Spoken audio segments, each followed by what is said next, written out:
After my marriage, my overbearing and manipulative mother-in-law demanded that I transfer my $200 million company to my husband and take on the duties of a housewife. I refused. At a family gathering, she shouted at me. In a shocking display, she lunged across the dinner table, grabbing my hair and yanking it violently, insulting me in front of everyone. The guests were stunned, and although some tried to intervene, my husband did nothing to stop his mother's attack, revealing his deep submission to Helen's toxic influence. I kept calm, but my silence was filled with burning anger. I decided to seek revenge with my quick secret plan. The next day, I got a shocking surprise. Their tears of desperation were the sweet sound of revenge I had been waiting for all along.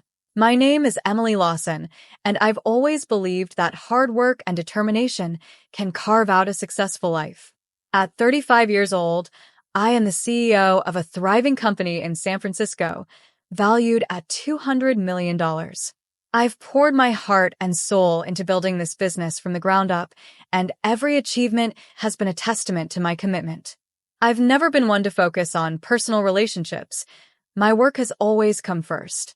Growing up in a small town, I learned early on that dreams require effort. My parents instilled in me the importance of education and perseverance. I worked tirelessly throughout my school years, earning scholarships that eventually led me to a prestigious university. I graduated at the top of my class with a degree in business management. From that moment on, I knew I wanted to start my own company, and nothing would stand in my way.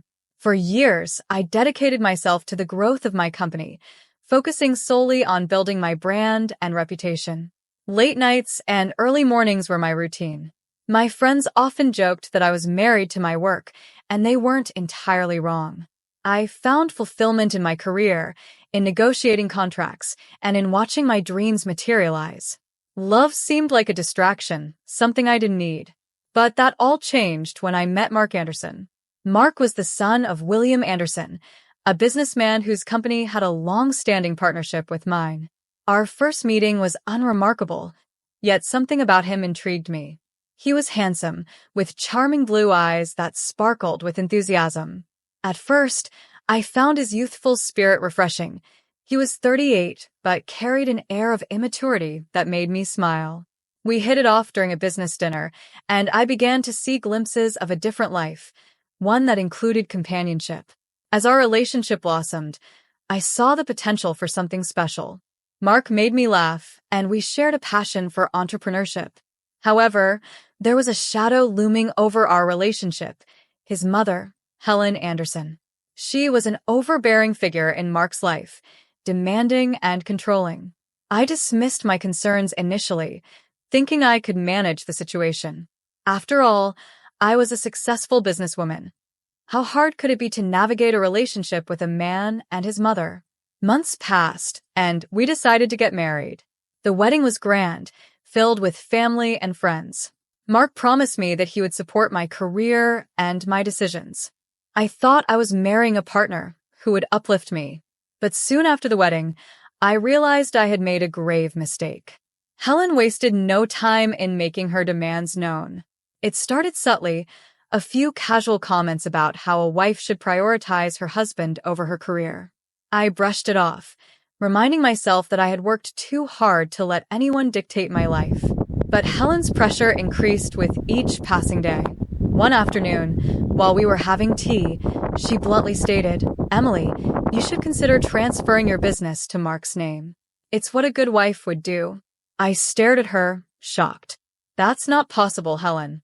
My company is my life's work. I can't just hand it over." "Why not?" she insisted, her voice rising. "You're his wife now. Your job should come second to your family." That was just the beginning. Helen's persistent demands became more aggressive. I could sense Mark's discomfort whenever I rejected his mother's suggestions, but he never intervened. It was as if he was caught in a web of loyalty to her, and it frustrated me deeply. The real turning point came during a family gathering at the Anderson home. I had hoped that this would be a chance for us to connect as a family. The evening started well, filled with laughter and good food. However, Helen seized the moment to confront me publicly. As guests mingled, she called me over. Emily, can we talk? She said with a forced smile, her eyes narrowing slightly. I really think we need to settle this business matter. I felt my heart race. What do you mean? I replied, trying to keep my voice steady. You need to transfer your company to Mark, she demanded, her voice echoing in the room. It's time to put family first.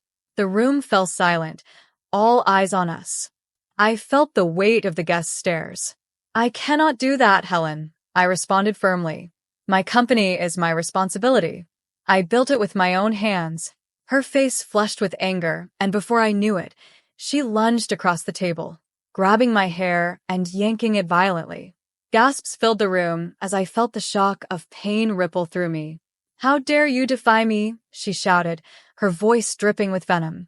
Guests tried to intervene, but Mark just stood there, frozen, revealing his deep submission to Helen's toxic influence.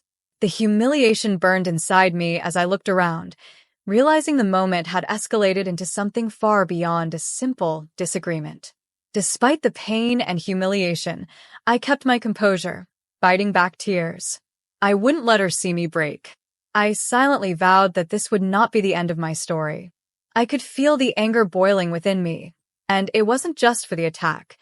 It was for the realization that I had allowed this woman to manipulate my life.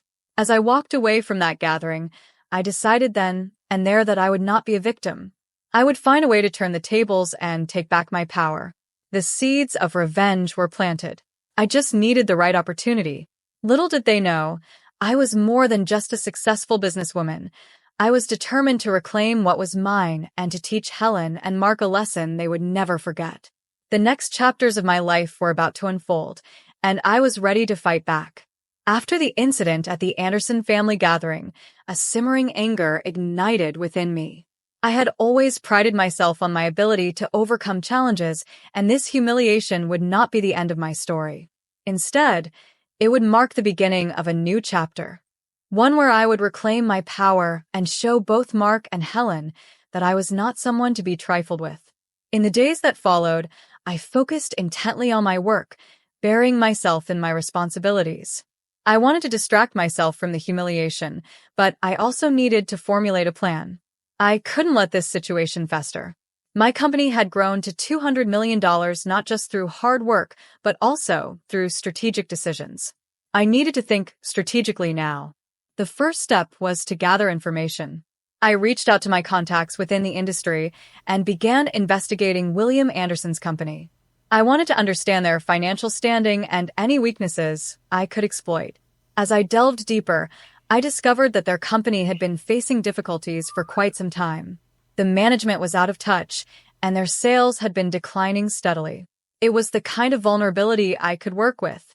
During this time, I also made a conscious effort to maintain a facade of normalcy in my relationship with Mark. I put on a brave face whenever I was around him and his mother.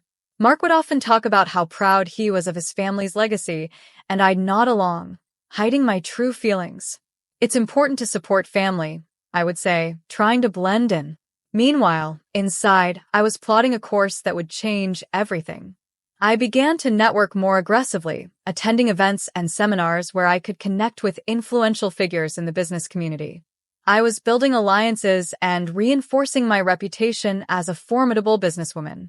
My goal was clear: to position myself in a way that I could either take over or significantly undermine the Anderson family business. One afternoon, while discussing strategies with my financial advisor, I mentioned my intentions. Emily, if you want to take control of the Andersons' company, you'll need to buy a controlling share. But you'll have to be discreet. If they catch wind of your plans, they'll do everything to sabotage you. I nodded, absorbing his words. I know. I'll need to be strategic and patient. This isn't just about revenge. It's about showing them that I am not a pawn in their game. With renewed determination, I devised a financial strategy. I started to quietly purchase shares of William Anderson's company on the stock market. The more shares I acquired, the stronger my position became. I worked late into the nights, crunching numbers and analyzing market trends. Every small victory fueled my resolve. Simultaneously, I made sure to document every encounter I had with Helen and Mark. I wanted to gather evidence of their manipulative behavior, knowing it could serve as leverage later. Whenever I visited the Anderson home, I paid close attention to their dynamics. I noted how Helen often belittled Mark, using guilt to control him. It only reinforced my belief that they needed to be taught a lesson. One evening, while I was at a business dinner, I overheard a conversation between two industry insiders discussing the Anderson family's faltering reputation. If they don't turn things around soon, they might have to sell off parts of the business, one said, shaking his head. The words sent a thrill down my spine. This was the confirmation I needed. I could move in for the kill, at just the right moment. As weeks passed, I became more entrenched in my plans. I reached out to potential investors who were looking for opportunities. My goal was to gather enough backing to make a substantial bid for a controlling stake in the Andersons' company. I felt an exhilarating mix of anticipation and determination. I was no longer just Emily Lawson, the businesswoman. I was the architect of my own revenge, carefully crafting a strategy that would lead to their downfall. I envisioned the moment when I would stand before them, revealing my triumph and turning their world upside down. Every time I thought about that dinner table confrontation, the anger surged anew, igniting my resolve. I was going to show them that they had underestimated me. Their arrogance and manipulation would come back to haunt them. Soon, I would rise like a phoenix from the ashes, leaving the Andersons to confront the consequences of their actions. The path was set and I was ready. Little did they know that a storm was brewing, one that would change the course of our lives forever. My patience and strategy were about to pay off, and the final act of my revenge was drawing closer. As the weeks turned into months, my plan to take control of the Anderson family business took shape. Each day, I diligently worked behind the scenes, quietly acquiring shares of William Anderson's company.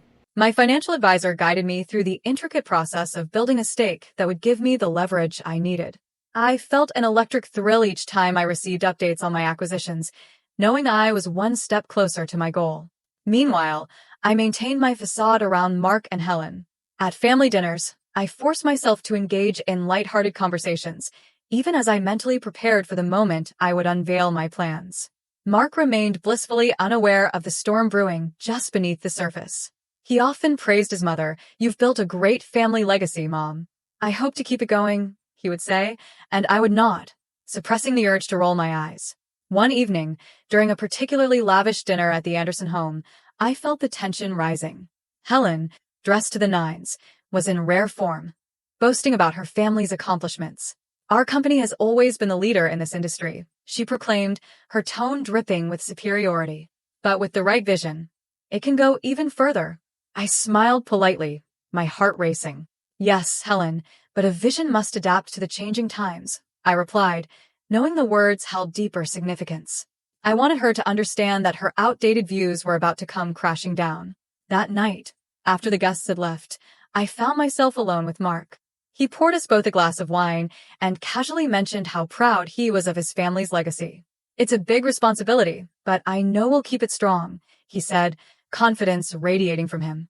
"I really wish you'd consider stepping back from your company, Emily. I mean, wouldn't it be nice to focus on families?" His words stung, and I felt the familiar rush of anger.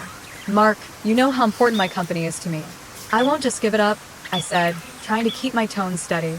I could see his expression change, a mix of confusion and concern creeping into his eyes. The following week, I received a tip from one of my industry contacts about an upcoming board meeting for William Anderson's company. This was my chance. I decided I would attend and present myself as a potential partner.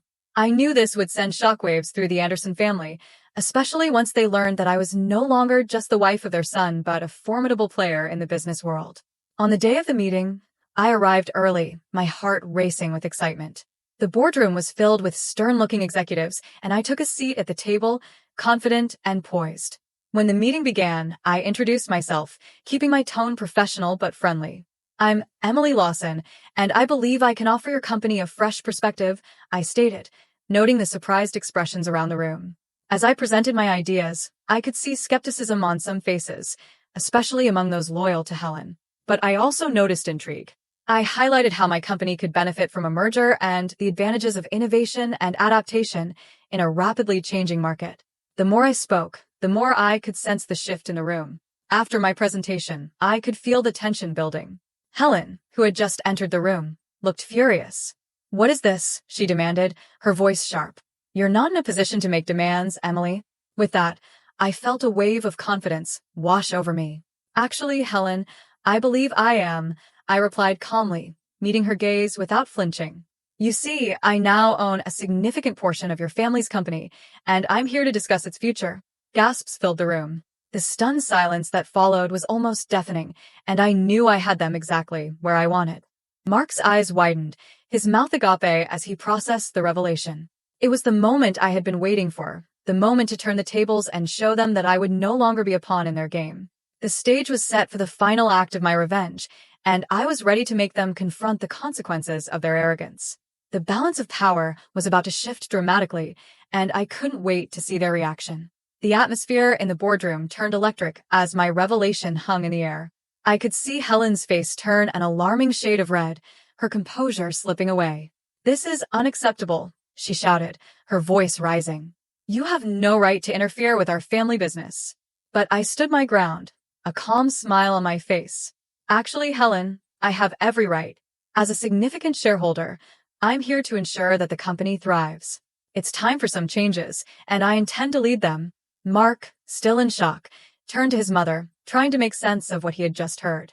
"What do you mean, Emily? You're part of this?" His voice was a mix of confusion and disbelief, as if he couldn't fathom how I had outmaneuvered them. "Yes, Mark. While you were focused on family legacies and traditions, I was building my own legacy," I replied, my tone unwavering.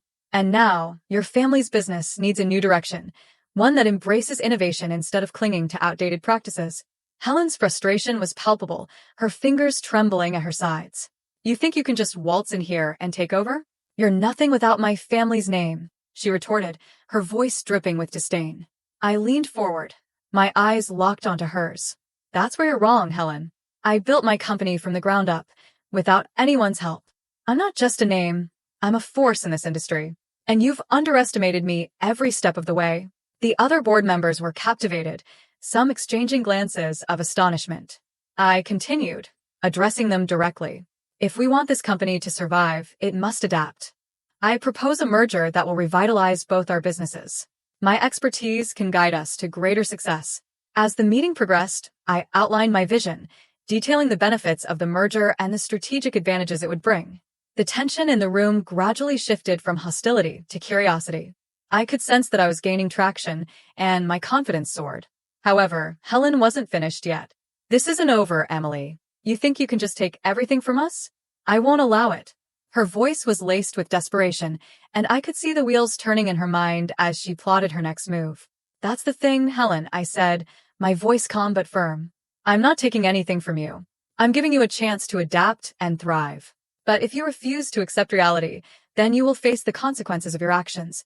With that, I concluded my presentation, and the room fell silent. I looked around, gauging the reactions of the board members. Slowly, they began to nod in agreement, some whispering to one another.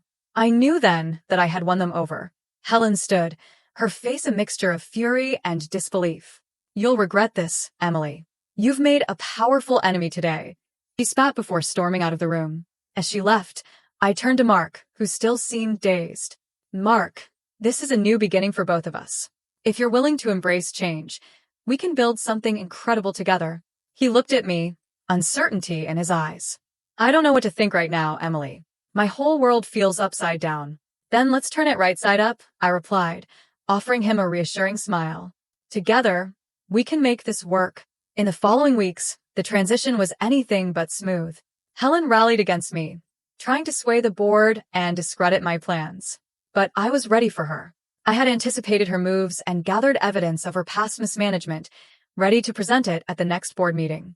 When the day came, I stood in front of the board once again, armed with facts and figures. "You see, this isn't just about me. It's about the future of this company. If we allow Helen to continue her outdated practices, we will face dire consequences. I have the data to prove it." As I laid out my case, I could see the tide turning against Helen.